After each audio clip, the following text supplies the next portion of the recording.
নমস্কাৰ মোৰ প্ৰিয় বন্ধু বান্ধৱীসকল, কি খবৰ? আশা কৰোঁ সকলো ভালে কুশলে আছে আৰু আপোনালোকৰ আশীৰ্বাদত ময়ো ভালে আছোঁ।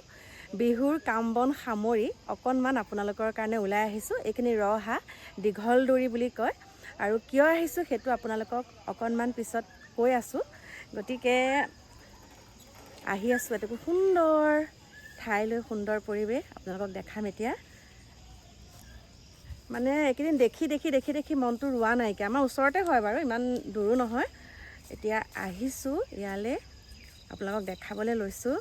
আমাৰ হিয়াৰ আমঠুক বহুত সুন্দৰকৈ ইয়াতে থৈছে মানে দেই, ধুনীয়াকৈ বনাইছে আমাৰ হিয়াৰ আমঠুক। একদম কি বুলি ক'ম আৰু, প্ৰথমতে ইয়াতে চাওক,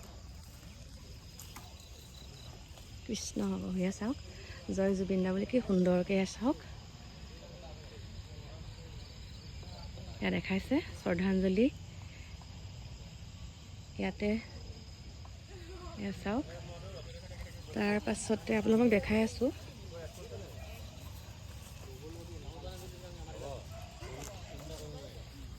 এইফালে চাওক, বৰ সুন্দৰ পদক্ষেপ দেই, ইমান বহুত ভাল লাগিছে। আৰু এয়া বনাই আছে মানে, এতিয়ালৈকে হোৱাগৈ নাই সম্পূৰ্ণ। আৰু এইফালে আপোনালোকক দেখাইছোঁ চাওক,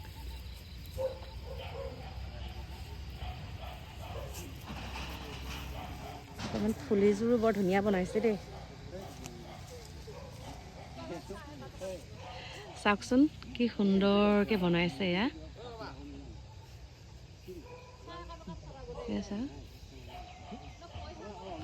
বিশেষকৈ এইভাগ হেৰিয়ে কৈছোঁ, এনেকৈ কোনে বনাইছে? কোনে?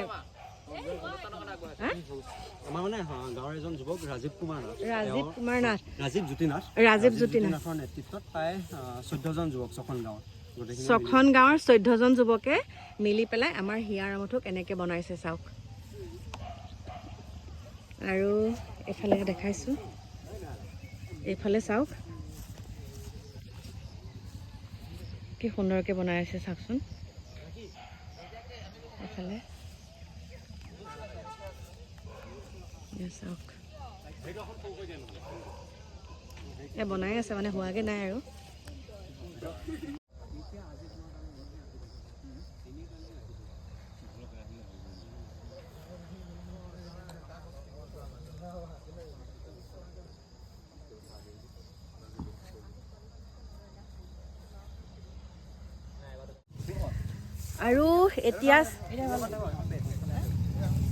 আৰু এতিয়া আপোনালোকক দেখাবলৈ লৈছোঁ, ইমান সুন্দৰকৈ আমাৰ হিয়াৰ আমঠুক বনাইছে।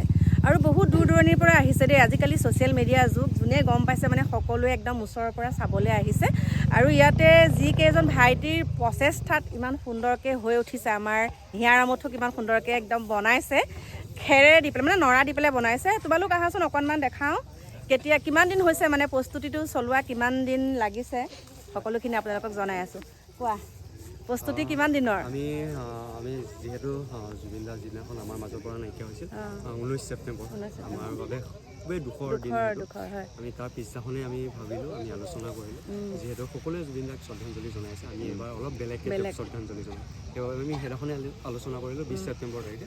আৰু 20 ছেপ্টেম্বৰ তাৰিখে আমি আলোচনা কৰি সকলোৱে আমি কথা পাতিলোঁ। আমাৰ যিহেতু প্ৰথম দুবৰ্ষ আমাৰ প্ৰদীপ কুমাৰ নাথে নেতৃত্ব দিছিল ভেলাঘৰ বনোৱা, 50 ফুট উচ্চতাৰ মহামৃত্যুঞ্জয় মন্দিৰ আৰ্হিত ভেলাঘৰ বনাইছিলোঁ প্ৰথম বৰ্ষত। আৰু দ্বিতীয় বৰ্ষত আমি আদিযোগী মন্দিৰৰ আৰ্হিত ভেলাঘৰ নিৰ্মাণ কৰিছিলোঁ। আৰু এই বৰ্ষ যিহেতু প্ৰদীপ কুমাৰ নাথ নাই, সেইবাবে আমাৰ এজন গাঁৱৰ বেলেগ ব্যক্তি ৰাজীৱ জ্যোতি নাথ, তেওঁক আমি গৈ পেলাই সুধিলোঁ।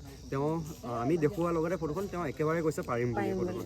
আৰু তেওঁ জুবিন দাক ভাল পায়, যিহেতু সকলোৱে জুবিন দাক ভাল পায়, সেইবাবে আমি সেইমতে গৈ আমি ডিচেম্বৰৰ 10 তাৰিখৰ পৰা আমি বাঁহ চাহ কটা আৰম্ভ কৰি দিছোঁ। তাৰপিছত ডিচেম্বৰৰ আমি 15 তাৰিখে আমি লাই সূতা স্থাপন কৰিছোঁ। তাৰ পৰা আমি বনাই আমাৰ জানুৱাৰী 2026 চনৰ জানুৱাৰী 27 তাৰিখে এতিয়া সম্পূৰ্ণ হৈ উঠিছে।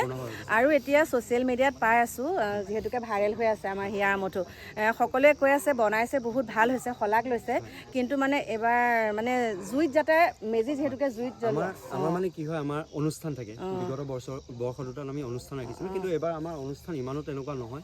তথাপিও আমি আমাৰ যিহেতু প্ৰতি বছৰে আমি মুখ্য আকৰ্ষণ হিচাপে এটা ভেলাঘৰ নিৰ্মাণ কৰোঁ আৰু এইবাৰো আমি তেওঁক শ্ৰদ্ধাঞ্জলি জনাই আমি মুখ্য আকৰ্ষণ হিচাপে তেওঁৰ মুখমণ্ডলৰ আহিতে আমি ভেলাঘৰ নিৰ্মাণ কৰিছোঁ আৰু এইটো কেৱল আমাৰ আকৰ্ষণৰ বাবে আমি যি ঐতিহ্য আৰু পৰম্পৰা আছে ঐতিহ্য আৰু পৰম্পৰা ৰক্ষা কৰিবৰ বাবে আমি সুকীয়াকৈ এটা ভেলাঘৰ নিৰ্মাণ কৰিছোঁ আৰু সন্মুখতে আমি এটা মেজি নিৰ্মাণ কৰিম এতিয়া সন্মুখৰ মেজি ভাগে জ্বলোৱা হ'ব কিন্তু এভাগ নজ্বলে একদম স্পষ্টকৈ কৈ দিছে তেওঁলোকে কাৰণ বহুতে কৈ আছে নজ্বলাব সেইকাৰণে একদম ক্লিয়াৰ কৰি দিছে আৰু দেই নজ্বলাই কাৰণ বহুত দূৰৰ মানুহ আহিছে চাবলৈ কেৱল মানে চোৱাৰ কাৰণেহে বনাইছে আমি এতিয়া যিমানখিনি মানুহে জানিছে আমাৰ ৰহা দীঘলৰ এই নামটো এই ভাগৰ কাৰণে এটা হিয়াৰ মঠে একদম মৃত্যুৰ পাছতো মানে একদম কেনেকুৱা জীয়াই ৰাখিব চেষ্টা কৰিছে বহুত ভাল পদক্ষেপ লৈছে আৰু আহিছোঁ এতিয়া ভাল কাম কৰি যোৱা এবাৰ এনেকৈ বনাইছে নেক্সট বাৰ যাতে আকৌ আমাৰ হিয়াৰ মঠুকে অলপ বেলেগ ৰূপত বনোৱা দেই চেষ্টা কৰিবা এতিয়া বাই বাই